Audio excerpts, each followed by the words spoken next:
President Trump has offered to help 700,000 undocumented child migrants if his political opponents approve funding for a border wall with Mexico. A suspected car bomb has been detonated in the centre of Londonderry tonight. There are no reports of casualties. The UN says it believes 170 migrants trying to reach Europe have drowned in the Mediterranean in recent days. Sir John Major has called for MPs to be given a free vote on a range of Brexit scenarios to try to end the impasse at Westminster. Also tonight, a ticking off for the Duke of Edinburgh, and tributes are paid to the actor Windsor Davies, who's died at the age of 88. President Trump has delivered an address to the American nation in the hope of ending the deadlock with Democrat politicians over his plans to pay for a border wall with Mexico. The impasse has led to the longest partial shutdown of the federal government in US history. In the speech from the White House, Mr. Trump said he'd offer relief to 700,000 so-called dreamers, undocumented migrants who came to America as children. He also promised $800 million to be spent on humanitarian relief and a similar amount for increased border security, which would also provide 2,750 extra border agents. Senior Democrats have dismissed the move as unacceptable. From Washington, here's our correspondent, David Willis. President Trump is losing the public relations battle over the partial government shutdown, and this was his attempt to show that he's willing to negotiate. He began by talking about the humanitarian and security crisis that he says exists on America's southern border, and how that border has become a gateway, in his view, for a wave of criminality and lethal narcotics that are flooding into the United States. America's immigration system, he said, hotel which had to be evacuated. The police asked people to stay away from the scene and a large cordon was put in place. Sniffer dogs were used late into the night, checking other vehicles in the area amid fears of a secondary device. There are no reported injuries, and as yet no group has admitted involvement. Political leaders on all sides have condemned the bombing. The leader of the Democratic Unionists, Arlene Foster, described it as a pointless act of terror. Sinn Féin said the local community was shocked, and in particular the many elderly residents who live in the area. The leader of the SDLP, Colm Eastwood, told those responsible, "You represent no one. Stop it now." The governments in London and Dublin have also responded.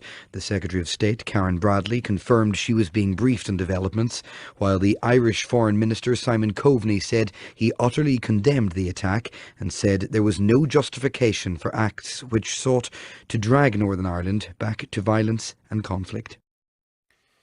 The UN Refugee Agency says it fears more than 170 migrants trying to reach Europe have drowned in the Mediterranean in recent days. A boat said to be carrying around 120 people sank off the Libyan coast.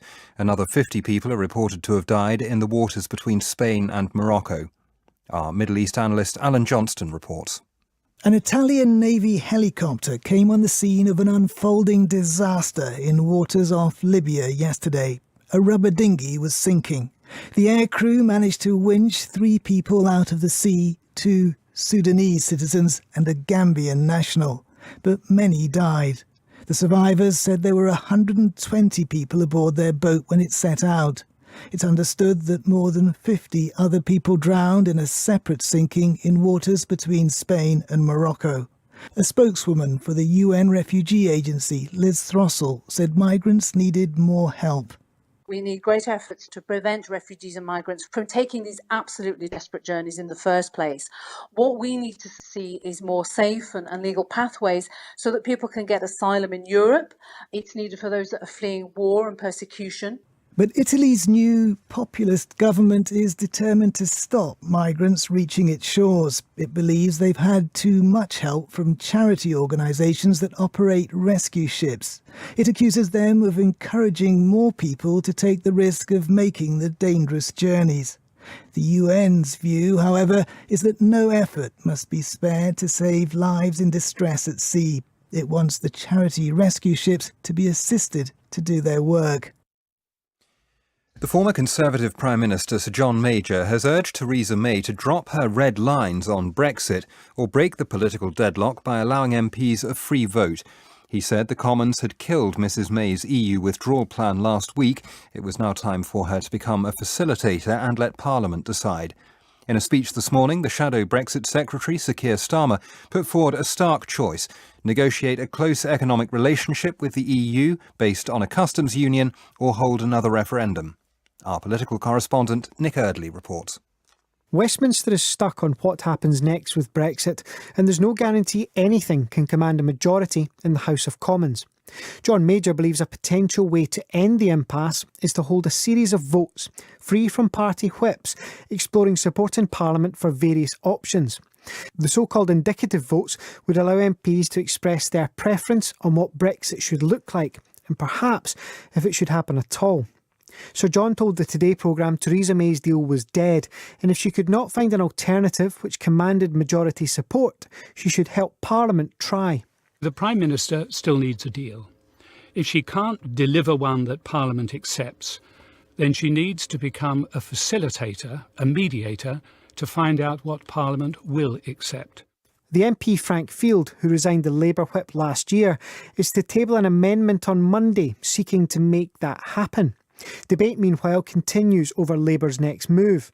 The party has so far refused to take part in cross-party talks, calling them a stunt. But there is disagreement in Labour ranks about whether the party should pivot towards supporting another referendum. Some senior figures believe to do so would be unwise and damage its standing in Brexit-supporting areas, many of which vote Labour. But today the party's Brexit spokesman, Sir Keir Starmer, said there were now just two options on the table. One, that the government moves towards a softer Brexit and agrees to a permanent customs union. The other, a second referendum. A public vote has to be an option for Labour. It has to be an option for Labour. After all, deeply embedded in our values are internationalism, collaboration and cooperation with our European partners. That's what we're about as a party. It's what we've always been about. The Prime Minister, however, has made clear she thinks a second referendum would be a betrayal, and she knows embracing a customs union would cause fury in her own party. The former Brexit Minister, Suella Braverman, said such an approach would make a mockery of democracy. Police say they've spoken to the Duke of Edinburgh, who's been pictured driving without a seatbelt 2 days after he was involved in a crash on a road near the Royal Estate at Sandringham in Norfolk. He collided with a car carrying 2 women and a baby. The 2 women were injured. Prince Philip, who's 97, was shaken but unhurt when his car rolled over. Here's our royal correspondent, Johnny Diamond. If anyone thought the Duke might give up the wheel following his collision, they were wrong. Not only was he pictured driving a new Land Rover just 48 hours after the collision that left 2 injured, he was photographed without a seatbelt on a public road. Norfolk police said that suitable words of advice had been given. Since the collision, the Duke has taken and passed a police eye test. One of those injured in the crash, 46-year-old Emma Fairweather, who broke her wrist, has spoken to a Sunday newspaper. She said she was lucky to be alive and complained that despite the trauma and pain, the Duke had not been in touch. The palace said on Friday that the driver and passenger of the Kia had been contacted and the Duke's best wishes passed on. At least 66 people are now known to have died when an oil pipeline exploded in central Mexico. Dozens of others were injured. The blast happened as people tried to fill containers with fuel from a ruptured pipe. Our correspondent Richard Galpin has more details.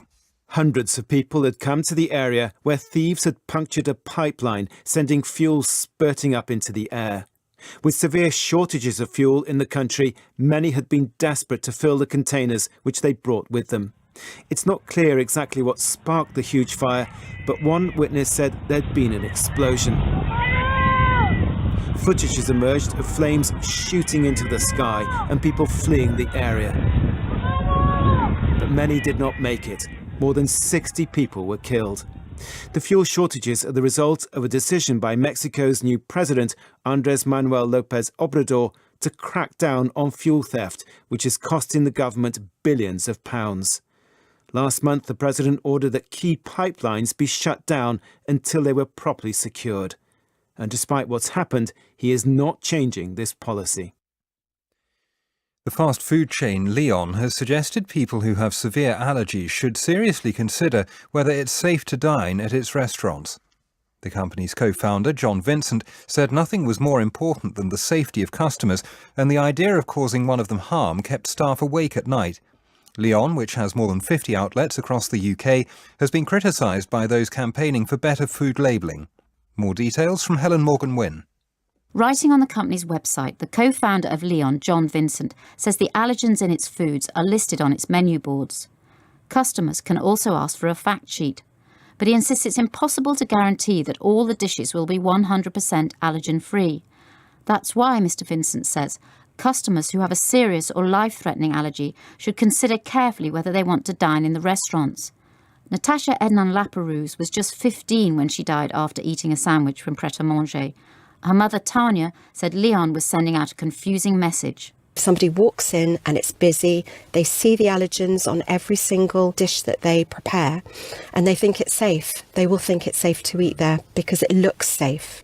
But John Vincent told the PM programme the company had two responsibilities: to minimise the risks for people with allergies and to communicate the remaining risks. What I am not going to do, and I guess I'm saying I won't be, if it's okay, be bullied into doing so, is to make promises that I cannot keep about the 100% safeguards that do not exist in any fresh kitchen, and not just Leon, any fresh kitchen today. Mr. Vincent added that he wanted to be as open and honest about the situation as he could. He called for the government and the industry to work together to safeguard the well-being of people with allergies. Tax experts have accused HM Revenue and Customs of fining people for failing to submit their self-assessment forms online, even though the deadline is still a fortnight away. Here's our business correspondent, Rob Young. Millions of people have to submit their annual self-assessment tax returns by the deadline at the end of this month. Anyone who doesn't can be fined, but a number of people have received letters from HM Revenue and Customs telling them they've missed the deadline and so have to pay a penalty of £100. The accountancy firm Blick Rothenberg says a few of its clients have received such letters. One taxpayer received notice they'd be fined a week after they'd submitted their return electronically. Dan Needle, a tax partner at the international law firm Clifford Chance, has submitted his tax return online and was told he'd also be fined. I filed it on the 2nd of January, the deadline's 31 January, thought no more about it. This morning, I get a letter charging me a £100 penalty for having missed the deadline, which is surprising given that we haven't reached the deadline. I am certain that I did not file on paper. I'm certain I didn't make a mistake. I have an electronic receipt from HMRC saying that the tax return was filed. The BBC has seen copies of two letters. Both were sent from HMRC's Nottingham office. One theory is that some returns have mistakenly been classed as having missed October's deadline to submit a paper form. HMRC told us no penalty notices have been sent to customers doing their self-assessment online. It said any assertion it has sent early penalty notices is false. You're listening to the Midnight News on BBC Radio 4. The main news so far: President Trump has offered to help 700,000 undocumented child migrants in the US if his political opponents agree to fund a border wall with Mexico. Still to come. I hope Sergeant Major Saab is in good mood. Wait outside, shall I get out? Sergeant Major Saab in a good mood? I had not time to find out. Tribute to one of British television's most memorable comedy actors, Windsor Davies, who's died at the age of 88.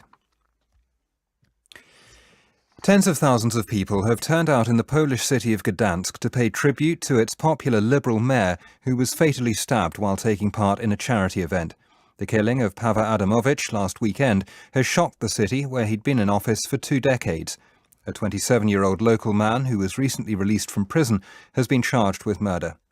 From Gdansk, here's our correspondent, Adam Easton.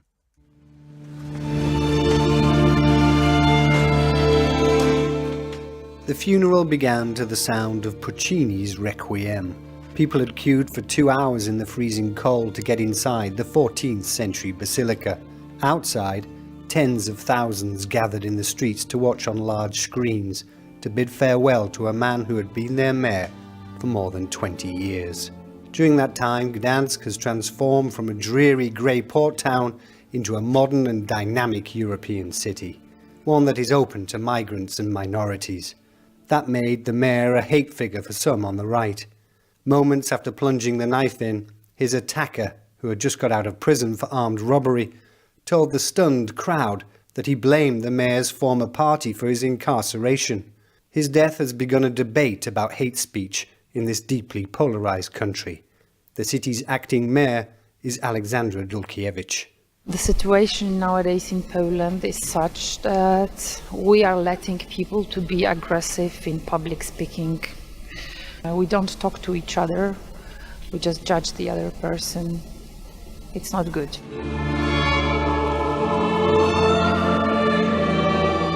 President Andrzej Duda has called on Poles to unite despite their differences. The tragedy for Poland is it took the mayor's death for that call to be made. Sudanese police have denied using live ammunition during anti-government protests. The authorities have acknowledged that 24 people have died since the demonstrations began last month, following a sharp increase in the price of food. Rights groups say around 50 people have been killed. A medical research charity based in London could become one of the biggest organisations in the world to bring in a 4-day week. The Wellcome Trust is considering the change to improve staff welfare and productivity. Jenny Kumar reports. The Wellcome Trust is a scientific research foundation that employs around 800 people. The main bulk of its work involves processing and assessing millions of pounds of grant applications for research projects.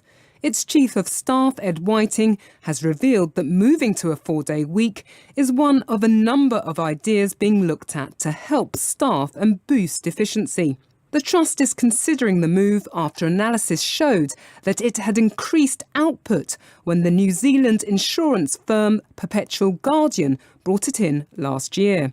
It's understood a trial at the Wellcome Trust could start in autumn. Employees would keep their current level of pay but enjoy longer weekends. Now, sport and Liverpool have survived a scare to extend their lead at the top of the Premier League.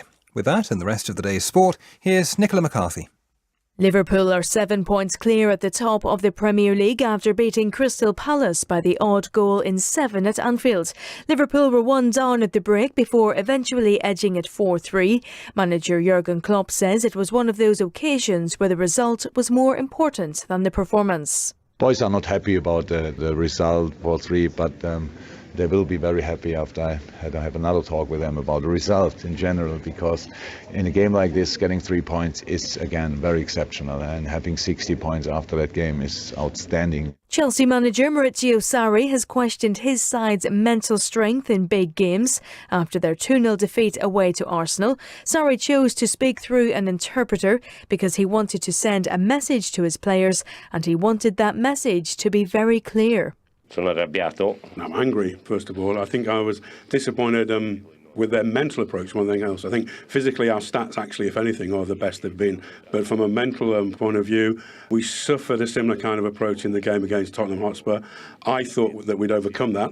It would now appear that there's still a great deal of work to do to be able to get these players truly motivated and up for playing in these games. Ole Gunnar Solskjaer says Manchester United can't always play fantasy football and admits they were in trouble towards the end of their 2-1 win over Brighton. Solskjaer has now won all 7 games since taking charge until the end of the season. The boys showed against Tottenham and today that we don't give up. There's a great team spirit. You can't win 3-4 or 5-0 every time and play fantasy football. At times we did. I think there was some fantastic football at times, and delighted with 3 points. Newcastle beat Cardiff to move out of the relegation zone at their opponent's expense. Cardiff, meanwhile, have spent a club record £15 million on Nantes striker Emiliano Sala. There were also wins in the Premier League for Wolves, Southampton and Bournemouth, while Watford and Burnley drew 0-0. Semi-professional side Auchinleck Talbot provided one of the biggest Scottish Cup shocks in years. They beat local rivals Ayr United of the Championship 1-0 in the 4th round. Law student Craig McCracken scored the only goal against his former side. I left on good terms, so it's not as if I left on bad terms, but obviously it does make it a bit sweeter. So roll on the 5th round, who do you want? You want someone back here, I guess, don't you? Oh, Celtic away. No, it doesn't matter who we'll get, we'll take it. The holders Celtic are also through. England's preparations for their Six Nations opener against champions Ireland have been hit by an injury to captain Owen Farrell. He was withdrawn from Saracens' Champions Cup match against Glasgow to have a minor procedure on his thumb. Here's Saracens boss Mark McCall. As far as I'm aware at the moment, it's a very minor injury, which having the operation today should allow him to take full part in Six Nations. And Saracens won to guarantee a home quarter-final. Ulster booked their place in the last 8 with a 14-13 win over Leicester, but Exeter are out after a 9-7 defeat to Munster. In the Challenge Cup, Worcester and Sale both won to secure home quarter-finals. To snooker, and Judd Trump has reached his first Masters final after beating Neil Robertson 6-4. He'll now play the 7-time champion Ronnie O'Sullivan, who was a 6-3 winner over Ding Junhui. England's netballers lost 48-45 to South Africa in their second Quad Series match in London. Coach Tracy Neville says they didn't put enough pressure on their opponents. The way we started the game defensively was not good enough. We obviously picked up a couple of opportunities, but I think what they did is they started to grow into the game, and the pressure that they put on us, we weren't exerting on them until the last half of the game. And in horse racing, Altior clocked up a 17th straight win after winning the Clarence House Chase at Ascot to move within one of the modern-day records set by Big Bucks. The 10-1 on favourite beat Fox Norton by 7 lengths. Now for a look at the morning's front pages. Theresa May's government is facing meltdown, according to the Sunday Times. The paper says leaked emails suggest a senior House of Commons official has been secretly helping the former Attorney-General Dominic Grieve come up with plans to suspend Article 50, the mechanism by which the UK would leave the European Union. The Sunday Express says it would allow 300 MPs to seize control of the Brexit process and force a referendum. Writing in the Sunday Telegraph, the International Trade Secretary Liam Fox attacks those attempting to remove the no-deal option from discussions, saying that the most stupid thing possible in a negotiation is to give away your strongest card. The chairman of 50 Conservative associations have written to the paper to warn that the party's last manifesto promised that no deal was better than a bad deal. The Times also reports that the Prime Minister's Plan B to try to get her deal past MPs will be to offer a bilateral treaty to Ireland that would remove the controversial backstop from the withdrawal treaty and prevent a hard border by other means. The Speaker of the House of Commons, John Bercow, is considering abandoning his plans to step down this summer, The Observer reports. Friends of Mr Bercow have told the paper he's angry after Cabinet Ministers threatened to deny him a peerage because of his alleged bias against the government over Brexit. They say he disapproved of attempts to bully him into towing the government line and was thinking of exercising his right to stay on until the end of this Parliament. Away from Brexit, the Mail on Sunday asks whether it was wise for the Duke of Edinburgh to flout the law by driving without a seatbelt just 48 hours after being involved in a car crash near the Queen's Sandringham estate. The paper welcomes a photo showing the Queen wearing hers.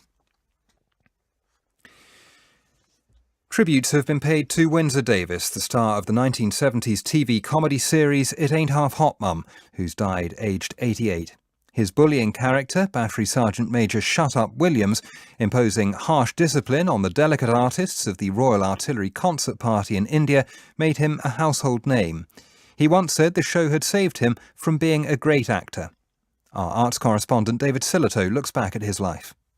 Now, Mr. Lardy-Dargunner Graham, what did you think you was doing sitting down by there drinking tea? Why wasn't you whitening them stones? I'm terribly sorry, Sergeant. Shut up! Windsor Davies, as of course Battery Sergeant Major Williams in It Ain't Half Hot Mum, a role that saw him throughout the 70s in a sort of semi-permanent rage as he dealt with the antics of a military concert party. Is that the only act you've got, Gunner? Yes, Sergeant Major. I've got very thin skull bones. Well, you know why that is, don't you? No.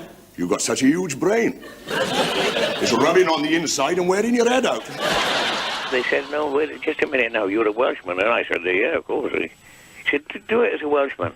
And I remember thinking about one bloke in the valley who always talked like that, you know. Thought, oh, right, that's the boy, you know. You promised me. Ian Lofty, played by Donald Stell, even got to the top of the charts. Whispering grass say, you can't keep your word. Keep your word. Sing lofty. Why do you whisper? Born in London, he'd grown up in Wales and worked as a miner and teacher before turning to acting. There were roles in Z-Cars and Callan and comedies with Dick Emery and Charlie Drake. In the 80s, he was the co-star of the sitcom Never the Twain and carried on working well into his 70s. But the role that would always define him was that of the Sergeant Major in It Ain't Half Hot Mum. B-O-B-O-Y-S boys to entertain you. And not for glory, but of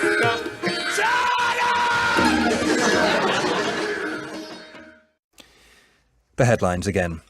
President Trump has offered to help 700,000 undocumented child migrants if his political opponents approve funding for a border wall with Mexico. A suspected car bomb has been detonated in the centre of Londonderry. There are no reports of casualties. The UN says it believes 170 migrants trying to reach Europe have drowned in the Mediterranean in recent days. BBC News. And the news was read by Luke Tuddenham. Now let's hear about the latest weather from Nick Miller. Hello, and I'll start with some of the highs and lows from Saturday's weather. And Chivenor in Devon reached a high of 10.9 Celsius, making it the warmest place. Well, much of the UK was rather chilly. Altnahara in Highland, Scotland started the day at minus 9.5. In terms of sunshine, well, the sunniest place was Stornoway with 6 hours of blue sky, but Mumbles in Swansea had 18 millimetres of rain. And there's still a bit of rain around overnight from plenty of cloud through much of the UK, a bit damp and drizzly in places, and 1 or 2 showers for Wales and southwest England. There are some clear spells, and the clearest weather overnight is in Scotland, especially in the north, where it's already down to -7, so -7, -8 for the lowest temperature, so quite a sharp frost here. And also frost developing into parts of eastern England, where there'll be some clear spells around, especially in East Anglia or in the countryside, it could be as low as -6. But hold on to some cloud, you're likely to stay just a few degrees above freezing. Let's take a look at Sunday's weather now, starting in southwest England, Wales and the West Midlands. Well, there's a chance of catching a shower, more so towards westernmost parts of Wales and into Cornwall. There will be a good deal of cloud around, and from the cloud there may still be a bit of drizzle, but there will be also a few bright or sunny spells here and there. For south east England, the East Midlands and eastern England, it'll be a frosty start for many of us here, but it will be a dry day and a brighter day compared with Saturday, with some sunny spells to be had.